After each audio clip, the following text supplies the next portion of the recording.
السلام عليكم ورحمة الله وبركاته الشمارة كفوني جرت أمتك أشتي أمتك على لا في أمتك كبجا كم جرت فيا كسني نجني اسم بداد الحمد لله رب العالمين أنس نجرا قلت ربي إنس سنس أكنا جتاتن أبدين كبا إن شاء الله أكم جرتو جتباتو نس نجا الحمد لله رب العالمين أما اللي ديبني هو لتلفني جرا بلي وكيا egaa innaa lillahi wa innaa ilaihi raaji'uun.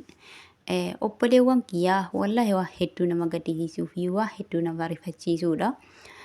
Obboleewwan keenya asirratti argita suuraa isaanii asirratti argaa jirtan kun jaarsaaf jaartiidha. Akkuma nama kamiituyyuu jireenya bultii ijaarratanii gara walitti dhufanii bultii ijaarratanii gara jireenyaatti seenanii yaa'u haa ta'u malee garuu obboleewwan keenya kun waggaa 8 erga bultii ijaarratanii waliin jiraachuu eegalanii jechuudha. Kan isaan jiraatan Finfinneedha. Magaalaa Finfinnee keessatti akka mana kamiituyyuu xaarataa waliin waggaa 8 guutuu wajjin jiraataa turanii. Haa ta'u garuu mufii jidduu isaaniitti uumameen dhukkuba jaarsaaf jaartii rabbumatu beeka jedhama mire. Mufii jidduu lama isaaniitti uumameen obboleessi keenya kun haadha manaa isaa tana nafsee isii galaafachuudhaan ajjeesuudhaan biraa badee jira.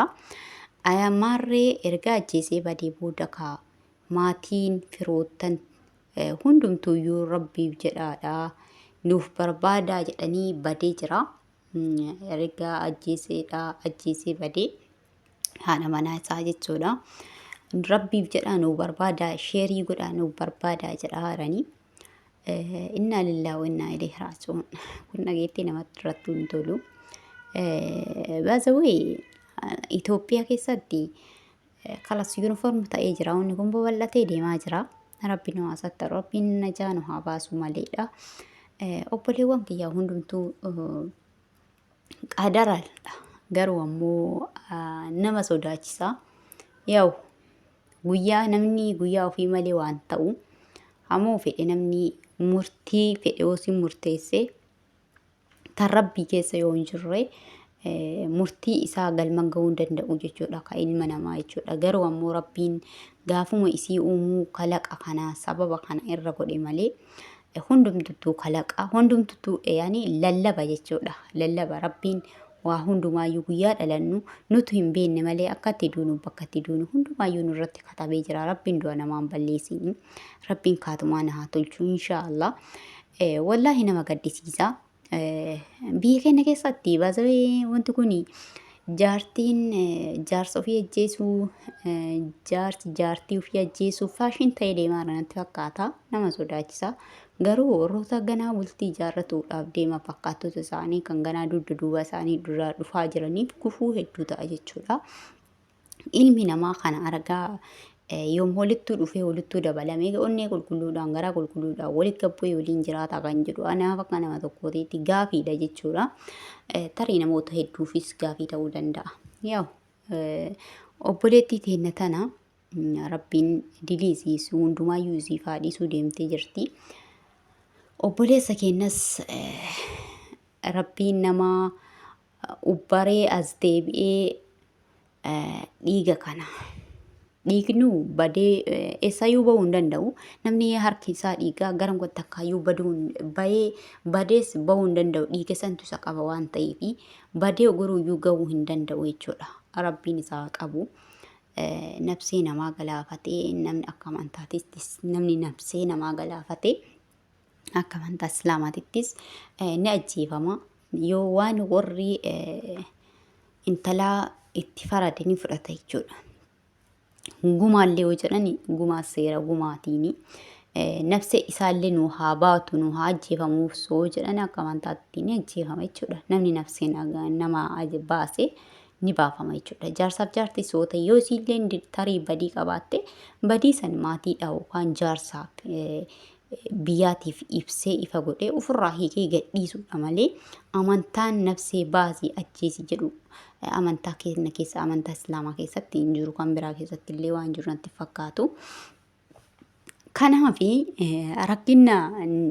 rakkina kamuu karaa seeraatiinis ta'e karaa amantiitiinis karaa seeraatiittiinis ta'e yoo isiillee badii qabaatte yoo isiillee waa balleessitee waan feetellee gootee jette waan isa dallansiisus gootee jette ofirraa gadi dhiisuu ofirraa baasuu mirga qaba malee ajjeesuu mirga ittiin qabu jechuudha.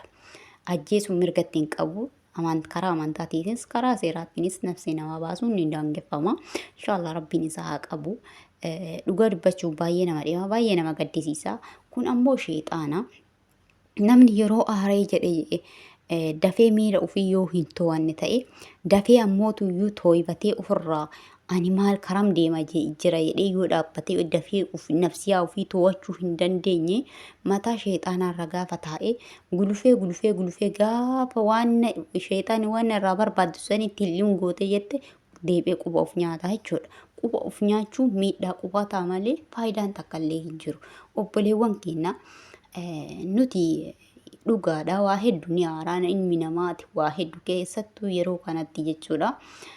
Biyya keenya keessatti yeroo nuuroon akkana qaalofte kana keessatti waa baay'eetu jira. Jireenyi sarkaa babbadaa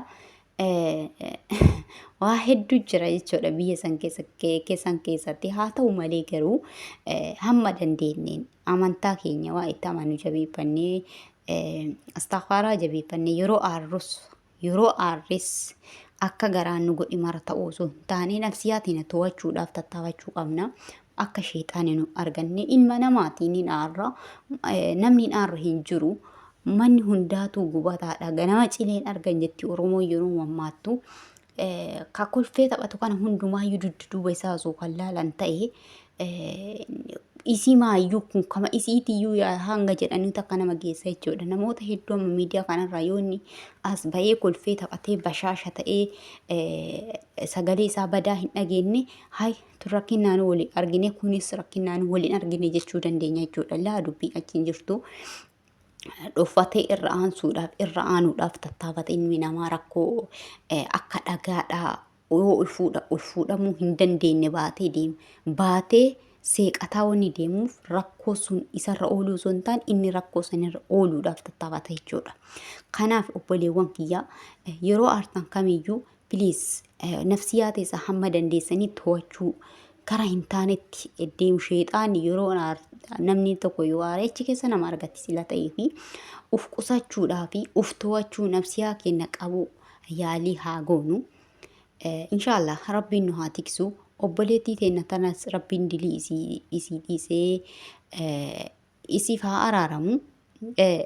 Obboleessa keenyallee rabbiin isa haa qabu dhiigni ni qaba waan ta'eef nafsee namaa galaafatanii baduu osoo hin taane as dhiyaatanii yoo dogongoras ta'e tarii sheexaanis itti fakkeessite yeroo saniif raawwatellee yoo ta'e as siqee murtii akka ilma dhiiraa dhaabbatee murtii irra murtaa'e fudhachuu qaba. Kanaadhaaf obboleewwan keenyaa rabbiin maatiif isiitiifis firoottan isii hundaafuu sabriif jajjabina haa kennu. Hundumti keessanuu sheerii godhaa rabbiif jedhaa sheerii godhaadhaan jiranii sheerii godhaadha isiniin jedhaa jaalatamtootaa fi kabajamtoota dinqisiifattoota hundumti keessaniiyyuu. Inshaallah rabbiin hamtuu akkanaarra rabbiin isin haa baraaru balaa akkanaarra rabbiin isin haa baraaru isiniin jedha isin jaaladha isin kabajaa. Obboleewwan kiyya hundumti keessaniiyyuu laayikii godhaa sheerii godhaa hiriyoota keessaniifis sheerii godhaadha yookaan tarii hin beekamu qabamuu danda'a sababa isin sheerii gootanii fi viidiyoo isinirratti dheeressu akka viidiyoo biraatiif walitti deebinutti assalaamu alaikum warahmatullaahi wabarakaatu.